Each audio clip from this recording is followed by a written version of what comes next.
येणाऱ्या नवले ब्रिज जवळ एक भीषण अपघात घडलाय। परशा घेऊन जात असतानाचा एक ट्रक चालकाचा कंट्रोल सुटल्यानं या ट्रकनं 3 वाहनांना धडक दिली। यामध्ये 2 वाहनधारक किरकोळरित्या जखमी झाले असून हा संपूर्ण थरार सीसीटीव्ही कॅमेऱ्यामध्ये कैद झालाय। पुण्यातील नवले पुलाजवळ पुन्हा मोठा अपघात घडला आहे। फरशा घेऊन कात्रज चौकातून निघालेला ट्रक नवले पुलाजवळ येताच चालकाचे नियंत्रण सुटले। ट्रकने 3 वाहनांना धडक दिली। यात 2 वाहन चालक किरकोळ जखमी झाले। हा सगळा थरार सीसीटीव्ही कॅमेऱ्यात कैद झाला आहे।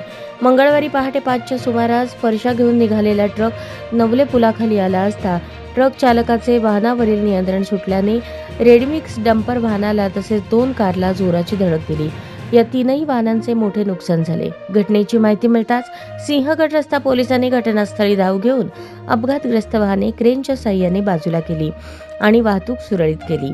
याबाबत प्रकाश कुमार बुधन महतो वय 39 राहणार बावधन मूळ राहणार झारखंड या जखमी वाहन चालकाने सिंहगड रस्ता पोलीस स्टेशनमध्ये ट्रक चालकाविरोधात तक्रार दाखल केली आहे। या प्रकरणी ट्रक चालक तौफिक इसरार अहमद वय 32 राहणार उत्तर प्रदेश याला पोलिसांनी ताब्यात घेतले आहे।